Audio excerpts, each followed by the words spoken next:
Hello and welcome to Daily Salar Digital. You're watching the newsprint and let's look at the news that made the headlines today.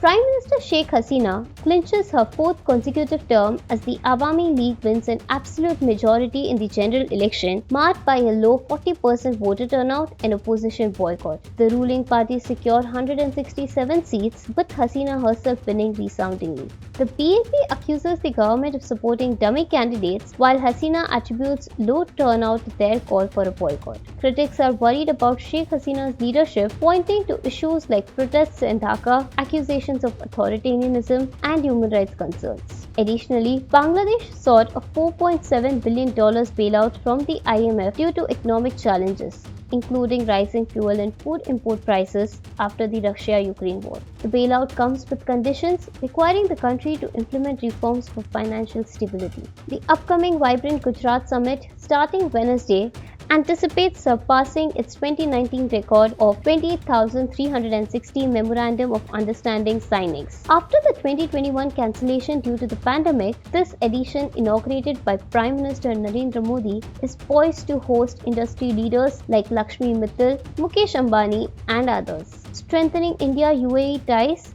UAE President Sheikh Mohammed bin Zayed Al Nahyan will be the chief guest. The summit focuses on futuristic technology and boasts significant participation, said to be a record-breaking event. The Supreme Court accused the Gujarat government of misusing its authority and nullified the remission granted to 11 men convicted of gang-raping Bilkis Banu and murdering 7 of her family members during the 2002 riots. The court directed that these individuals be returned to jail within 2 weeks. The bench, comprising Justices P.V. Nagaratna and Ujjal Bhuyan, criticized the Gujarat government's remission order, stating that it was made without careful consideration. The court questioned whether heinous crimes against women permit remission, regardless of the victim's faith or creed, emphasizing that the right to decide on remission lies with the state where the trial occurred, in this case Maharashtra. The 11 individuals serving life sentences were released on August 15, 2022 in accordance with Gujarat's remission policy, which was in effect at the time of their 2008 conviction. Karnataka Congress MLA K.Y. Nanjegowda, representing Malur, underwent Enforcement Directorate raids in connection with a money laundering investigation. The focus is on alleged irregularities in staff appointments at the Kolar Chikkaballapura District Cooperative Milk Producers Union Limited, where he serves as president. The ED action extends to the MLA's premises, linked entities, and the KOMUL office and plant in Kolar. The probe, initiated based on local police FIRs, unfolded under the Prevention of Money Laundering Act. 3 individuals were electrocuted while installing a banner to celebrate Kannada film star Yash's birthday in Gadag district on Monday, according to the police. While affixing the banner to an electric pole in Sorangi village, Naveen Kaji, Hanumantha, and Murali Nadavinamani inadvertently came into contact with the live wire, resulting in their tragic demise. Additionally, 3 others sustained severe injuries and were rushed to a nearby hospital. The state government has announced a compensation of 2 lakh rupees each for the families of the deceased and 50,000 rupees for each of the 3 injured individuals. Adani Green Energy announced a strategy to redeem its $750 million bond scheduled to mature in September, 8 months before their due date. The move aims to enhance investor confidence in the company's financial stability. It had initially raised the $750 million through the issuance of non-convertible debentures, and the outstanding amounts of these NCDs will now be entirely secured by cash balances in various reserve accounts, providing full security well in advance of the maturity date. The company had previously announced plans to repay the $750 million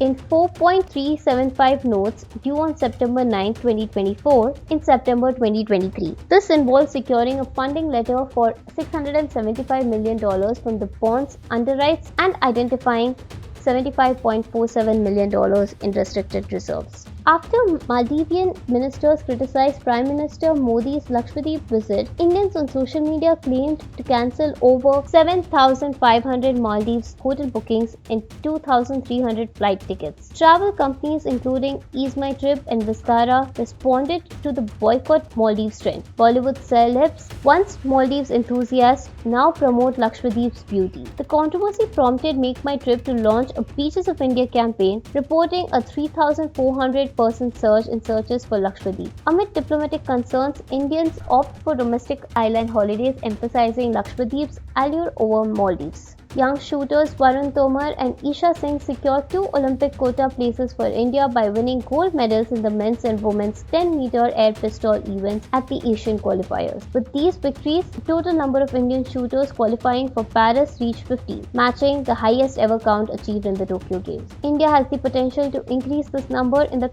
upcoming qualifiers. On Monday, India got 6 medals at the continental event, including 2 team golds. In the men's 10-meter air pistol event, 20-year-old Tomar secured the top position with a score of 239.6 in the final, while Arjun Chima claimed the silver medal with a score of 237.3.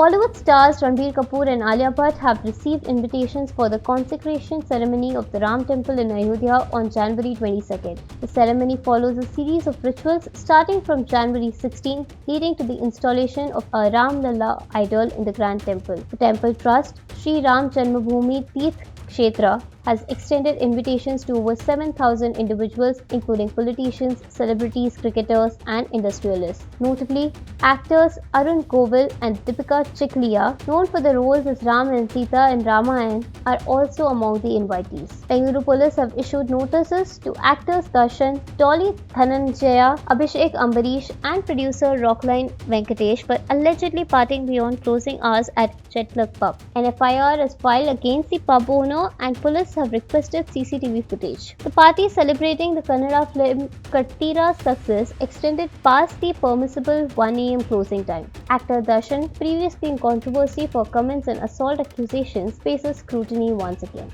Well, these were the major updates of the day. Like, comment and subscribe to Daily Salar Digital for more such updates.